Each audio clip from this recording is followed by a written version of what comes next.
Well, it's the first run since starting back. I took one day off just to kind of recuperate, go to church, and start back fresh. Start fresh on Monday. This is the first run. I got 16 snares on this ditch.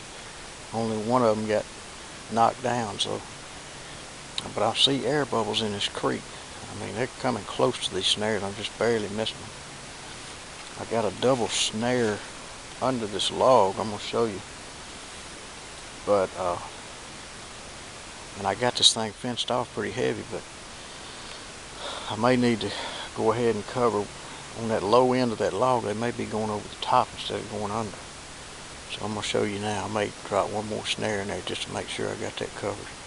But it's not very cold. Only got down to about 45 last night, so we need to get some cold weather. Maybe something will happen. But something moved in this creek, because I mean there's air bubbles all over. I'm gonna show you now.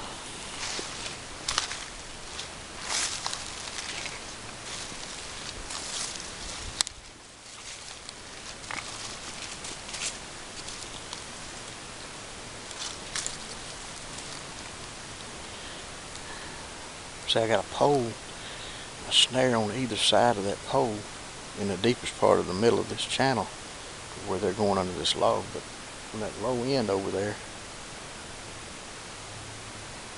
they could be crossing over the top, so I'll probably maybe block that a little bit better and then add one more snare there.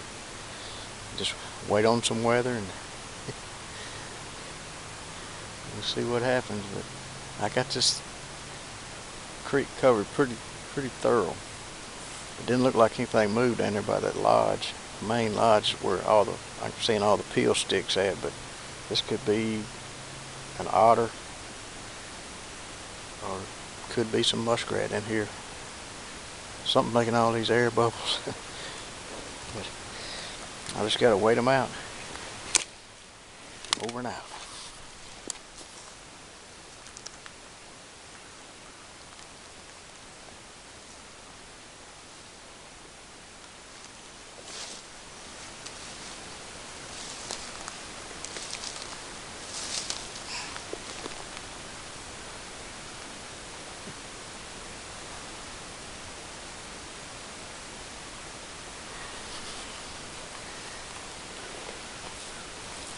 Didn't have anything in my sets, but came down here on this ditch and it was a doe. I don't know, 45 yards ahead of me. She jumped over in that grass and snorted, went over the edge of that buckbrush and stopped, turned around. I just jumped her up again. I don't know if I got that on camera or not. I could hear it. Saw that flag running off in the bushes over there.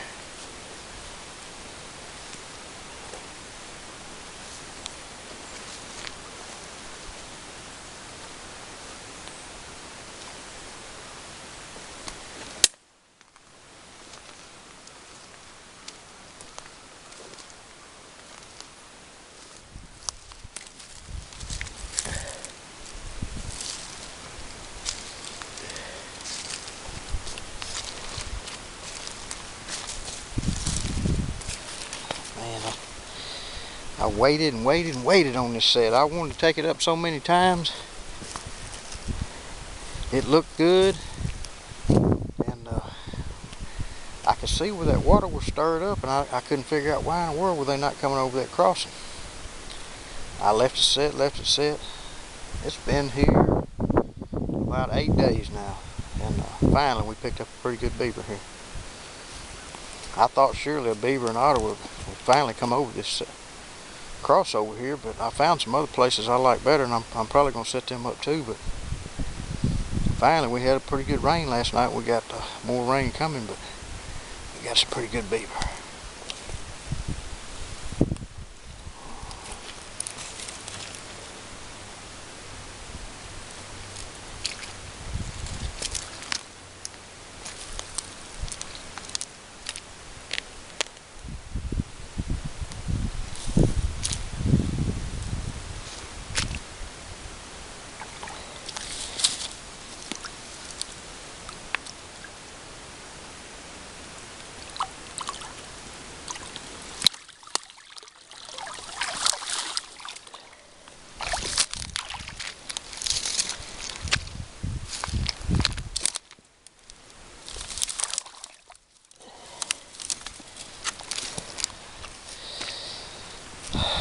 That's a good sized beaver. I don't know why it took them so long to work down through here. They're working on back a little bit further, I noticed, and they're holding tight to their bank dens. I think they're real conscious of these predators that are working up and down these thick ditch banks around here. So they're being real cautious how far they move away from these bank dens. So I'm gonna have to throw in some more snares and keep all these conibears working. I've already checked my other conibear down here. I got one more I gotta go look at now, but I'm gonna get this beaver out of here and we're gonna move on.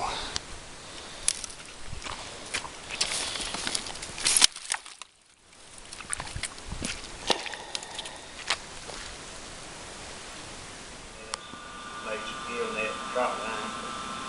I found this lodge back during the deer hunt season. I want to come back and probably bow hunt this next fall, but before the trapping season is over, I'm going to come back in here. And we just had a 5-inch rain, and the water is rising enough to where these beavers can come back in here and use this lodge. I came in here, I had 3 conibear traps. One of them, the trigger was broken on. I didn't realize until I got out here. And this thing had 3 entrances. So I covered the most defined entrances, the ones that I could get to, with conibear traps. And I knew that was going to leave only this front entrance for these beavers to come in and out of. And when I pulled in here with the boat this morning, I could hear one in the lodge, and he came out. It was a medium-sized beaver. He come out right there off this front entrance. So I said, well, maybe the back 2 traps got beavers in them. So I went around the back of this lodge and checked. And what they had done, since this water is coming up right there at that entrance, to keep the water from starting to come into the lodge, they started building a levee. So that blocked that trap. And then my other trap was sprung, so I don't know if it was a beaver trying to come into the lodge or leaving out of the lodge. So I had one sprung trap and one where they had levied up in front of it. And that's this front entrance open. So I'll either come back and give this one more shot with some conibears, or maybe wait and see how high this water's going to come up. And I can't get them with them conibears off. I had to set some snares up on this front entrance for this lodge. It's wild. You never know what you're going to see. That's the first time I've ever seen one build a levee like that in front of a conibear.